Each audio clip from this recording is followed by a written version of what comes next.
Clay Patton on the Rural Radio Network. We're here at the Nebraska Farm Bureau's annual meeting, and of course it kicks off at the first day lunch. That's as we get to hear from the president of Nebraska Farm Bureau himself, Mark McHargue. And Mark, it is always a pleasure to talk to you. Thank you for taking a little bit of time here to talk with us here today. But you really kind of emphasize all the, as usual, big issues that are in agriculture, trade, property taxes here in Nebraska, looking to the future and encouraging that next generation of agriculture. But I thought it was really interesting, some of the stories you were able to tell in there as well. We start here on the trade side of the coin, and you were actually able to sit down with the Minister of Agriculture for Great Britain, their equivalent of Ag Secretary, and he brought in some interesting highlights because oftentimes as producers, we're thinking, what market can I get into next? But there are some other countries that maybe aren't always the happiest about it. How, in your position, do you look at that, and how do you handle it in that conversation? Yeah, Clay, it's always kind of a difficult conversation because we're very proud of what we do. I mean, we're the beef state, so a lot of our trade conversations are around selling beef, across the world. But we also understand that we as producers, we like to be left alone and don't bring in too much more competition. But I think when we collectively think about trade as a whole, we need to look at it for how do we stimulate all the opportunities.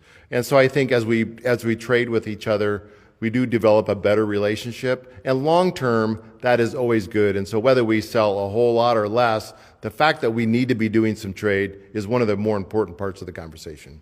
It's definitely interesting, and again, one of those we just don't always think about, the flip side of that coin of where others are looking for. Property taxes, of course, another key issue, and as you brought up, we've made a lot of headway. We've made a lot of strides going forward. You're part of a group as well that's working with other leaders in industry as well as the governor and the legislature, and it sounds like maybe we're finally starting to get to agreement on where money should come from and how allocation should go. How have we been able now to finally come to such a broad-based agreement like that? Well, I think there's just more conversations going on about how should we actually tax ourselves. You have things like the epic tax out there that's kind of given some wind to conversation on do we do it appropriately. And so you pull all that together, and we're having conversations about, I think we are probably taxing ourselves right, but we're talking about where the funding comes from. But we're also talking about, and I really appreciate the governor, he's looking very closely at just government spending in general. Is the government too big? Can we be more efficient?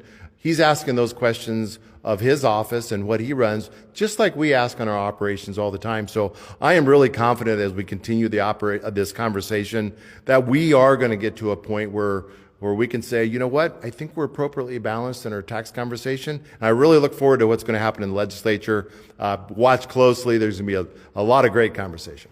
You bring it up right there. The Governor Pillen takes a look, as a farmer or a rancher may take a look at their own operation. Is that one of the important things, having a governor that has a direct Production Act background back in office now? I think it absolutely is. I mean, he brings out the conversation a lot of times. He's a pork producer, and he oftentimes in our conversations said, hey, one of the most significant hard costs for us is feed. And we keep reducing that almost 3% per year on our operations. And he's going, why can't the government do that too? And I think it's a good question. I think it's just a different perspective than we've had for a few years in that chair. So it's a great idea. A lot of great things are coming back through that as well. But you round the conversation out looking at that next generation. How do we encourage them? You bring up the fact that some young producers in the state have hit some roadblocks, have hit some headwinds as well. From Farm Bureau's perspective, how do we keep clearing that way, clearing that path forward for future generations? I think we just have to be for agricultural growth. That's going to look like a lot of different things. And quite frankly, the young producers are looking at life a little bit differently.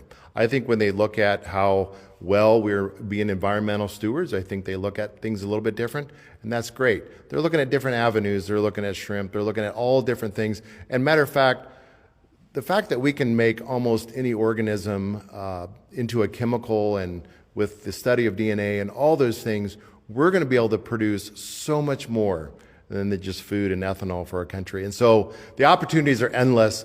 It's our job in Farm Bureau is just to encourage them, take those roadblocks out of the way, and then when it comes to even livestock, making sure that we're for them in growing their operation.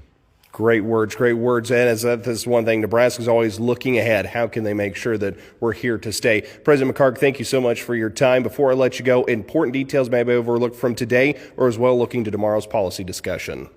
I think we're just going to have a lot of conversations, and it's always, you're not really sure where it's going to go, but we've identified just a couple of issues that we need to clear up. We're going to be talking about our tax conversation, making sure our policy is where it needs to be going into this legislative session. We're also having conversations about, just larger scale, what are some of those things that maybe are slowing us down? And ultimately, it's always great to just bring people together. We have a lot of smart people in agriculture. To get them all kind of in a room for a couple of days is just always encouraging. And that's the exciting part about it. It's Nebraska Farm Bureau's annual meeting happening here in Kearney. That is words from President of Nebraska Farm Bureau, Mark McHargue. And you're joining us here on the Rural Radio Network.